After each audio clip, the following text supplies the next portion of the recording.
चलो 2024 का पेपर, ठीक है ना, 23-24। चलिए 2024 का पेपर, क्वेश्चन नंबर 14 सेक्शन है, ठीक है।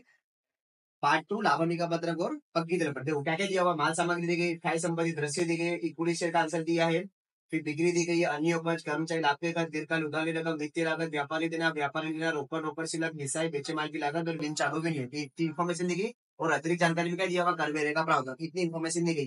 तो सबसे पहले क्या करना है, हमारे को दोनों पत्रक बना लेंगे। दोनों पत्रक बनाना सिंपल है, जैसे स्टेप बाय स्टेप लिखा हुआ है सेम वैसे एग्जाम में आगे लिखना है। तो ऐसा नहीं कि हमने थोड़ा बहुत ऊपर नीचे कर दिया, वो नहीं। पत्रक को हमेशा कैसा होना चाहिए, लाइन जैसी दी गई वैसी पत्रक बनेगा। खाते हो तो हम थोड़ा 19-20 चला लेते हैं, पत्रक कैसा होना चाहिए, जैसा दिया है सेम टू सेम पत्रक बनना चाहिए हमारा, ठीक है। चलो सबसे पहले क्या लिखा हुआ है, माल सामग्री। तो देखो हमने माल सामग्री यहाँ पे लिखा हुआ है, इसमें आज हमारे चालू संपत्ति माल सामग्री है ना। चलो रकम लिखेंगे।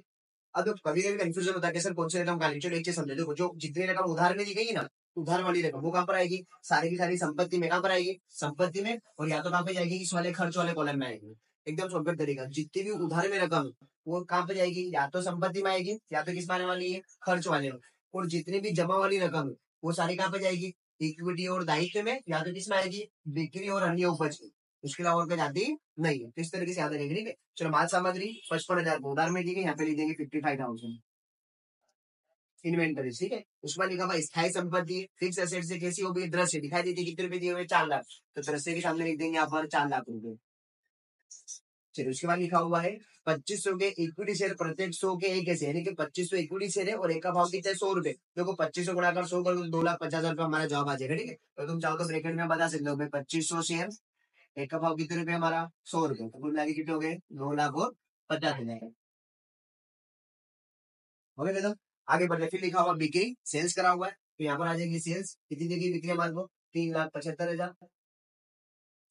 उसके बाद लिखा हुआ है अन्य उपज, उसके नीचे जैसे लिखा हमने अन्य उपज, उसकी रकम कितनी देगी, 10,000 रुपए। उसके बाद लिखा हुआ है कर्मचारी लाभ के खर्च, ये नाम भी लिखा है, कर्मचारी सब नाम के अकॉर्डिंग ही लिखना, ठीक है। कर्मचारी लाभ के खर्च कितने दिए हमारे को भाई, 65,000 रुपए, क्या लिख देंगे, 65,000 रुपए। उसके बाद लिखा हुआ है दीर्घकाल की उधार ली रकम, उधार लिया हमने भाई, तो बोरोइंग होगी हमारी, दीर्घकाल की उधार ली रकम, लॉन्ग टर्म बोरोइंग कितनी दी गई है, 1,75,000। उसके बाद लिखा हुआ है वित्तीय लागत, वित्तीय लागत एक वहां पे दी गई है हमारे पास, वित्तीय लागत उसकी रकम हमें दी गई है 8,750 रुपये। उसके बाद लिखा हुआ व्यापारी देना, तेरा बस व्यापारी देना कितनी दी है हमारे को, व्यापारी देना 50,000 रुपया, लिख देंगे 50,000 रुपये। नेट पेबल बोलते हैं, ठीक है। व्यापारी नेट रिसीवेबल पैसा मिलेगा, फिर व्यापारी लेना कितनी दी हुई हमारे को, 20,000 रुपये। उसके बाद लिखा हुआ है रोकड़ और बैंक से ये हम बस रोकड़ समक्ष उसकी रकम हमारे पास 30,000 रुपये। उसके बाद लिखा हुआ है घिसाई, तो ये डेप्रिसिएशन है, घिसाई और अपनी कितनी रकम, इसकी रकम कितनी देगी, 11,250 रुपये। उसके बाद लिखा हुआ बेचे माल की लागत, बेचे माल की लागत अभी जैसे हमने पार्ट वन का आंसर आपका रोशन समझाया था कि बेचे माल की लागत अर्थात क्या होती है, खरीदी। तो तुम यहाँ ब्रैकेट में बता सकते हो भाई बेचे माल की लागत किसी भी माल की, बेचे माल की लागत 2 लाख रुपए, यहाँ लिख देंगे 2 लाख रुपए। उसके बाद लिखा हुआ है बिन चालू विनियोग, तेरे यहाँ पर बिन चालू विनियोग की रकम हमें दी गई है 70,000 रुपए। जितने भी अंदर नाम के सभी कितनी एंट्री होती है, सिंगल सिंगल एंट्री। अब नीचे जो इन्फॉर्मेशन दी उसकी कितनी एंट्री होगी, 2 एंट्री। सबसे क्या लिखा, कर वेरे का प्रावधान, तो प्रावधान मतलब ये हमने लिखा है कर, इसमें लिखते कर वेरे का प्रावधान कितना दिया हमें, 40,000 रुपए। तो ये एंट्री यहाँ पे कर देंगे 40,000। आगे एंट्री, ये एंट्री यहाँ पे जो घटाए वाली लिखी है आयकर का प्रावधान, ये तुम्हारा आता है अल्पकाल के प्रावधान, शॉर्ट टर्म प्रोविजन में। कितना लिखा हमने 40,000, यहाँ लिख देना 40,000। हो गया।